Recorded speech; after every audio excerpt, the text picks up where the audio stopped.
The atmosphere at the Saints facility this Tuesday has been nothing short of electric, with a series of strategic maneuvers reshaping our roster trajectory. We are tracking a significant addition to the backfield, a key defensive piece locking in his future in New Orleans, and some unexpected disciplinary news that could alter the landscape of our secondary as we approach the season.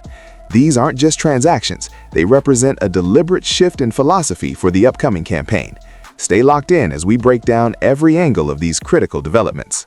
The New Orleans Saints have officially bolstered their offensive depth chart by coming to terms with running back Ty Chandler. This move, finalized on Tuesday, marks a calculated effort by the front office to diversify the ground game. Adding a player of Ty Chandler's versatility provides the coaching staff with a dynamic complement to Travis Etienne, ensuring that the offense remains unpredictable and capable of sustaining drives through multiple rushing threats.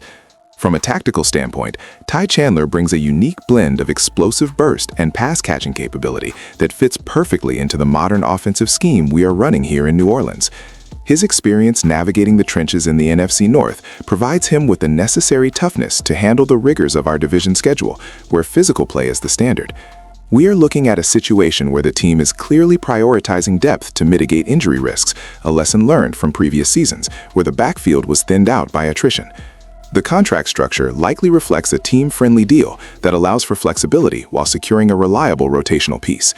When you look at the film, Ty Chandler displays a high football IQ, particularly in zone blocking concepts, which mirrors the identity the offensive coordinator is trying to instill.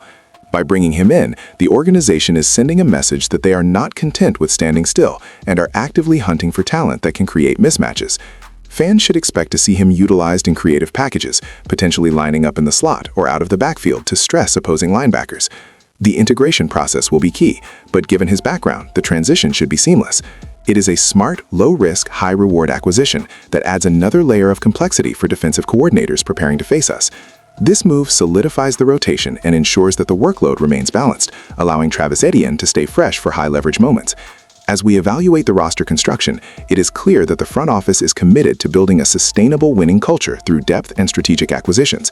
This is just the beginning of what looks like a comprehensive strategy to maximize our offensive potential heading into the heart of the offseason. But that is not the only situation developing right now, as the defense is also seeing some continuity in the front seven. If you are enjoying this deep dive into the latest Saints moves, please hit that like button and subscribe to the channel. Your support keeps us bringing you the latest updates directly from the facility. Continuity is the cornerstone of any successful defensive unit, and the news regarding John Ridgeway III is a massive win for our interior defensive line. Speaking to the media this Tuesday, John Ridgeway III confirmed his commitment to the organization, officially putting pen to paper on a new contract. This renewal is a pivotal component of the long-term strategy being executed during this 2026 free agency period. When you analyze the defensive tackle position, having a reliable force like John Ridgeway III in the middle is non-negotiable for stopping the run and creating pressure on opposing quarterbacks. His ability to occupy double teams allows our linebackers to roam freely and make plays, which is a fundamental aspect of our defensive philosophy. Throughout his time here, he has proven to be a reliable presence who understands the scheme inside and out, making him an invaluable asset for the coaching staff. This move is about more than just numbers. It is about maintaining a culture of toughness and accountability. The front office recognized that letting a player of his caliber walk would have created a significant void that is difficult to fill through the draft or free agency alone. By securing John Ridgeway III, the team ensures that the defensive front remains a formidable wall against division rivals. His progression since joining the team has been impressive, and his leadership in the locker room cannot be overstated. He is the type of player who sets the tone during practice and brings that same intensity into the game. The salary cap implications of this deal are also worth noting, as the front office has managed to keep him on a reasonable figure while providing him with the security he deserves. It shows a mutual respect between the player and the team that is often missing in today's league. For the fans, this provides stability at a position that often goes overlooked but is critical for success in the trenches. Looking ahead, we can expect John Ridgeway III to anchor the rotation and serve as a mentor for younger players joining the defensive line core. This is a classic example of smart roster management, where value meets necessity. The team is clearly aiming to build a championship-caliber defense, and keeping core contributors is the foundation of that goal. His presence makes everyone around him better, from the edge rushers who benefit from his interior push to the secondary that benefits from his run-stopping efficiency. It is a great day for the Saints defense as we solidify our core for the years to come. However, we must also address a more challenging development affecting our secondary depth as we look toward the start of the season.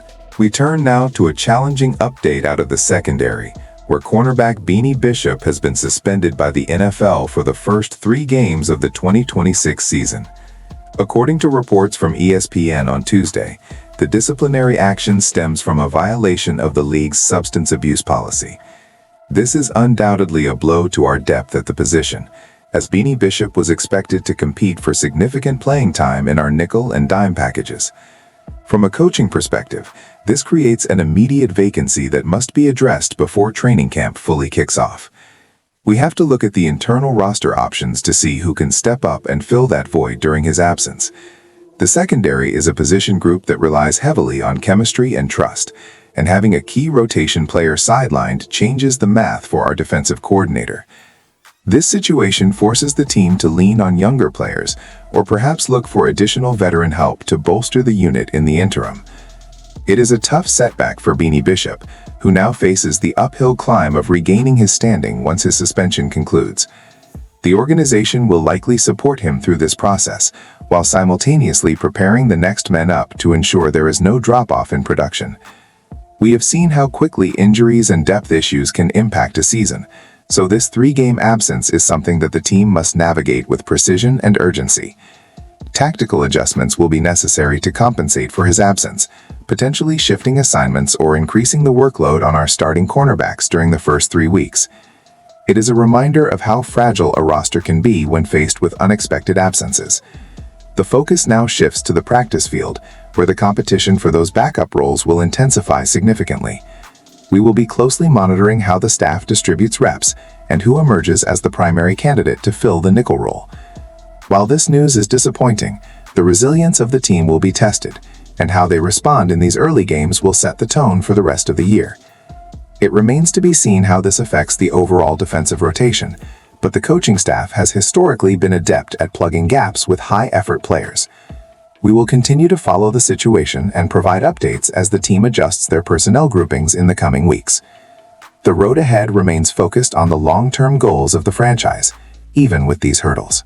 It has been a whirlwind of a Tuesday for the Saints, with arrivals, renewals, and some difficult news in the secondary. We have a lot to digest as the team continues its preparation for the upcoming campaign.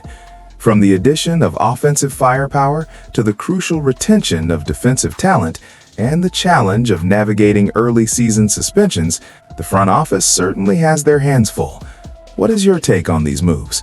Do you think the team has enough depth to cover the gap in the secondary? Let us know your thoughts in the comments below. Make sure to like, subscribe, and hit the bell for more insider updates.